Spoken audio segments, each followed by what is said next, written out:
Welcome back to Cajun Classic Cars TV. I am Flying Brian. We've landed in Schriever, Louisiana with Billy. Tell us what we're looking at today. We got a 1973 Dodge Dart Sport. Cannot wait to hear about it. We're brought to you by Vicari Auction. Check them out and find out about their spring auction in 2026 at vicariauction.com. And our good friends at Baton Rouge at Goodwood Hardware and Outdoor. Check them out at goodwoodhardware.com.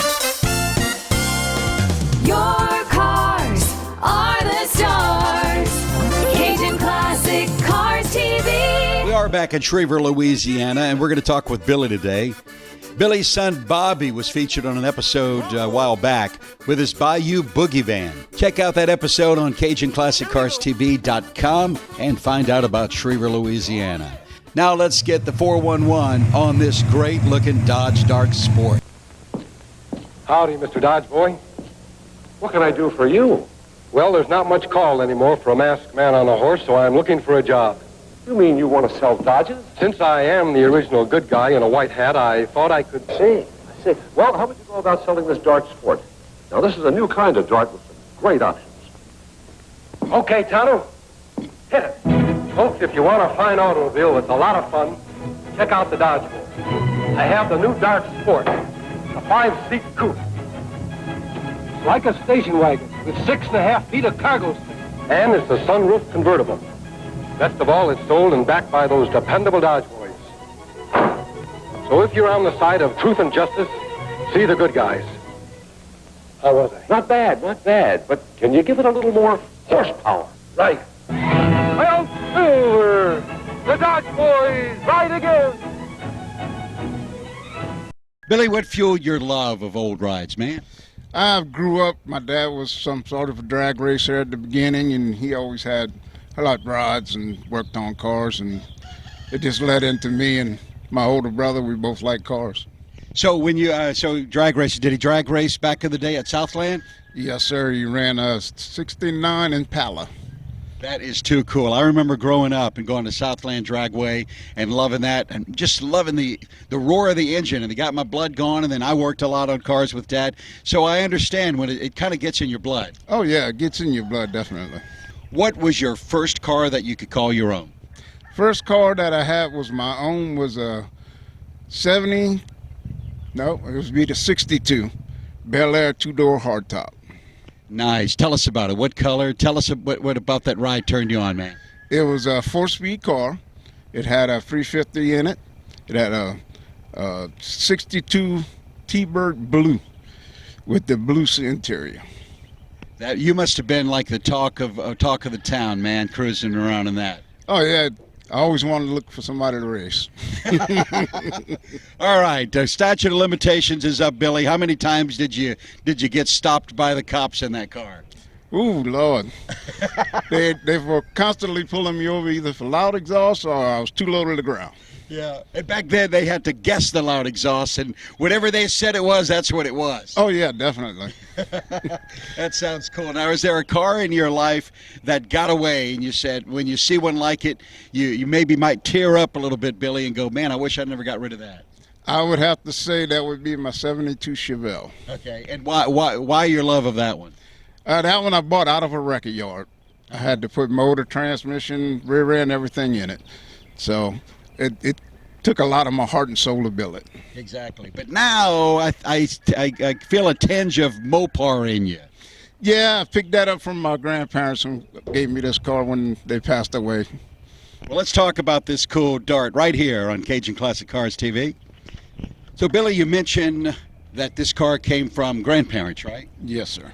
And so how long did they have? Did they buy it new? They bought it new, I guess in 74, because I still got the bill of sale and everything. We'll show that right now to folks.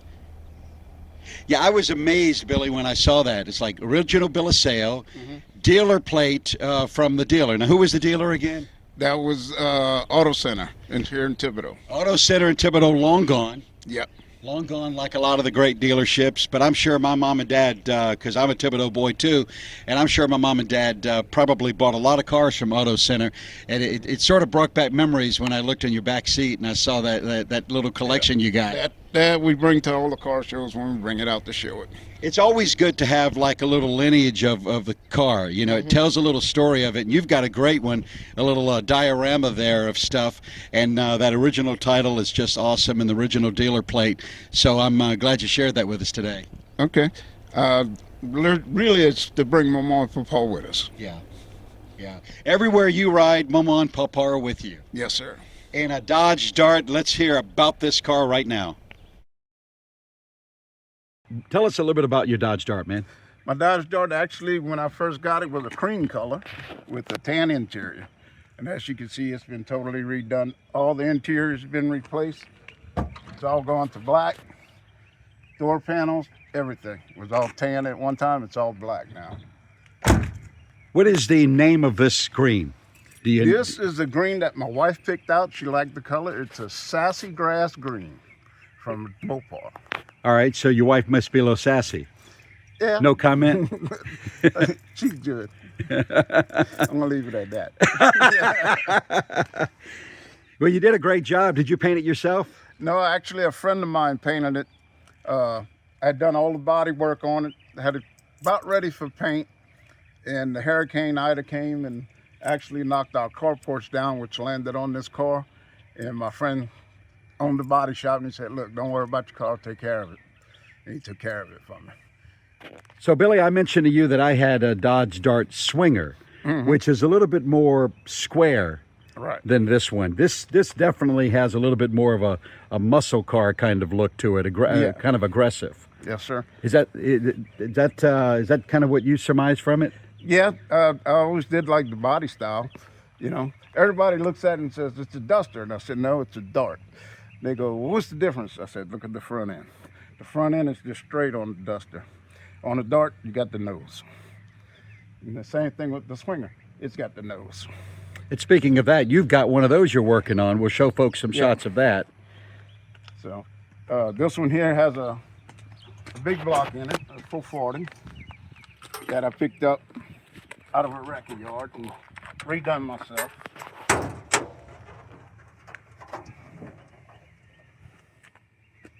It's been a little of a task getting it in there. Had to build my own mounts. Had to custom order headers because I didn't want to cut nothing on the body. Nothing on the body's ever been cut. I wanted to keep all the original body. But the engine's been changed, the transmission's been changed to a 727 torque flight. The rear end's been changed to 8 3/4 with 390 gears in it. The fuel tank's been changed. The color's been changed. I think the only thing original is the metal on the body. Is there any kind of problems like electrical or motor or something that really just took you a while to fix, or has it been pretty good for you? The electrical drove me crazy. I don't like wiring. That's why I get Bobby to come over and do most of my wiring, my son. He helps me out a lot with that. I can do just about anything else, but when it comes to wiring, I just go, I can't handle it. Too many colors, I don't know. But everything else I could do myself. Well, I got to tell you, man, this paint job is smooth. I mean, it really, whoever did the body work and the paint work really did a great job. Yeah. Tell us about the wheels. The wheels are just some several center lines that I picked up. I wanted to keep the car to where if you could buy it in the 70s, that's what I tried to put on the car. Those were high, not high, but popular in the 70s. So that's why I went with the center lines. It was either that or Krager's in the 70s. That's what everybody wanted. Same thing with the tachometer and everything else that's on the car. If I can get it in the 70s and was able to put it on in the 70s, that's what I put on it. Classic, not plastic. Amen to that. Yeah. Billy, I like what you've done with the recess of the lights. You've pulled out some chrome, right? Yes, it used to have the chrome trim that went around that held everything in. I actually went in and welded bolts to the inside because I took pictures of it both ways and sent it to the family members and asked them which one they liked. And they liked this one. That's what I liked, so that's what we did. It really gives it a smooth look. Yes, it really does. Something a little bit different. Of course, a car like this, a lot of times you got to have those switches, man, because phantom power all over the place. It suck a battery out like crazy. Exactly. I don't want to wake up one night and have the garage on fire. So I make sure I shut it down every time I park it. You never know. And if somebody steals it, they got to break into the car and the trunk. Hey, Brian, let's get inside. Hey, Billy, tell us what we got going on inside here, man. Well, inside we had all the dash has been replaced. It's got the retro radio in it, but it looks stock. Everybody thinks it's the original radio, but it plays good music. Got the tack strapped on like the old school, like we would have done in the 70s. Got me a fuel gauge because I don't like idiot lights. And I got me a oil pressure, which this is my main power from my battery to turn my fuel pumps and my fans on. Everything else is basically what you can get in the 70s. What are you running transmission-wise? We have a 727 torque flight. Did you do the wood? Yes, sir. That's actually two different colors I mixed to try to match as close I could to the door panels. I wanted to put the pad back on, then the more I thought about it, I said it needs wood grain across the front, so that's what we did. Now, how much of the upholstery or carpeting or whatever that did you have to replace? Anything? I replaced every piece of upholstery in this car. Door panels, door handles, seats, carpet pad. I replaced a couple of small sections in the floor that were bad. Redone the back seat, pulled it, had it reupholstered. These seats actually come out of a Miata that my brother crashed. And I had to port it out for him, but I kept the seats, and when I had the opportunity, I put them in here. I liked the way they felt. So that's where they at. They still got to get them recovered though. Let's hear the engine run.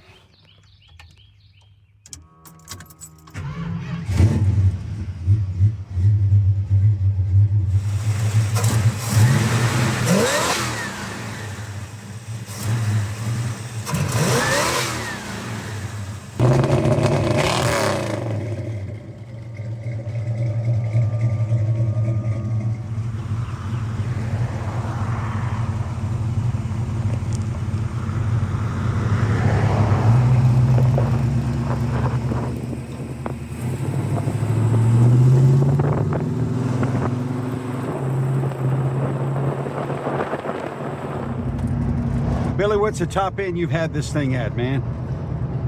Well, the speed I'm throwing work because I overrevved it. But yeah, it's been over 100 and something miles an hour.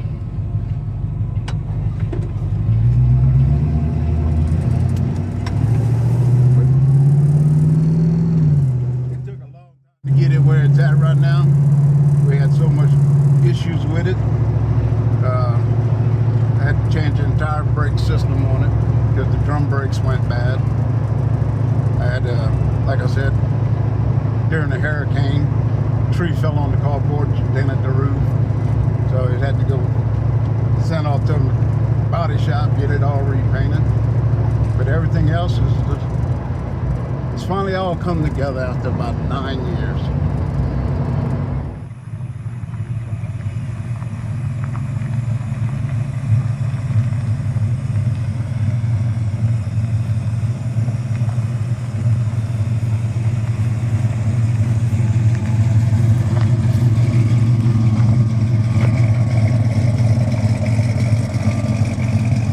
Thank you so much, man. I appreciate you letting us see your awesome Dodge. It brings back memories from my first car.